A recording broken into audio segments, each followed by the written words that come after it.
ظالم شہید کریں گے، لیکن ذرا غور کیجئے کربلا سے یہی تو سبق ملتا ہے، اور ہمیں یہی تو بچوں کو اور نسلوں کو سبق پڑھانا ہے کہ ظالم چاہے جتنا بھی مضبوط ہو، اس کے ظلم کی مخالفت تمہیں کرنی ہے۔ یہ کربلا کا مشن اور امام حسین کا سبق ہے، اور اگر ہم ظالم سے دب گئے پھر کہتے ہیں حسینی ہیں، تو پھر حسین کی خیرات کو پل تو رہے ہیں، حسین کے مشن پہ ہم نہیں ہیں۔ اس لیے کہ حسین کا مشن یہ تھا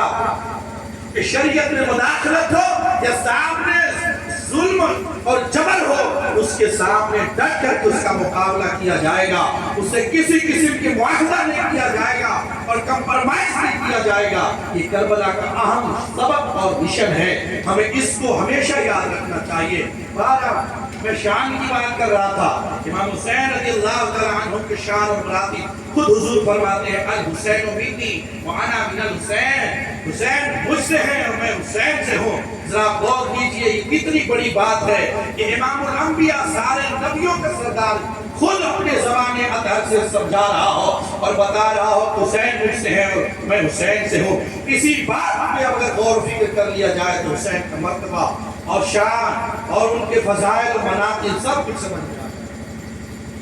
اور ہمیں پھر صحابہ کرام نے کس طرح سے سمجھا کر کے ہمیں امام حسین کے مرتبے کو بتایا، اس کو بھی آپ غور کرتے چلیے۔ عمر فاروق رضی اللہ تعالیٰ عنہ کا زمانہ ہے، عمر ابن خطاب رضی اللہ تعالیٰ عنہ کا نام کون نہیں جانتا، اور ان کی شخصیت اور ان کی ذات کو کون نہیں جانتا، لیکن ایک مرتبے کا عالم یہ ہے کہ مخصوص کمرے میں، مخصوص حجرے میں عمر فاروق رضی اللہ تعالیٰ عنہ مخصوص شخصیات کے ساتھ کچھ مشاورتی میٹنگ کر رہے ہیں۔ اسی درمیان اپنے دربار کے دروازے پہ کھڑا کر کے کہتے ہیں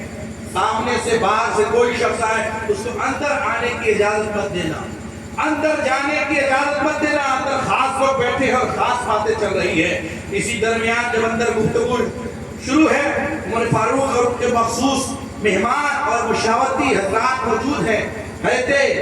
عبداللہ ابن عمر دروازے پہ آتے ہیں، دربان روکتا ہے اور کہتا ہے اندر جانے کی اجازت نہیں ہے، امیر المومنین خاص لوگوں کے ساتھ میٹنگ میں ہیں۔ اور ذرا غور کیجئے، بیٹا ہے حضرت عمر کا حضرت عبداللہ رضی اللہ تعالیٰ عنہ، دروازے پہ آتے ہیں۔ جب دربار نے ایک پیغام سنایا، حضرت عبداللہ ابن عمر دروازے پہ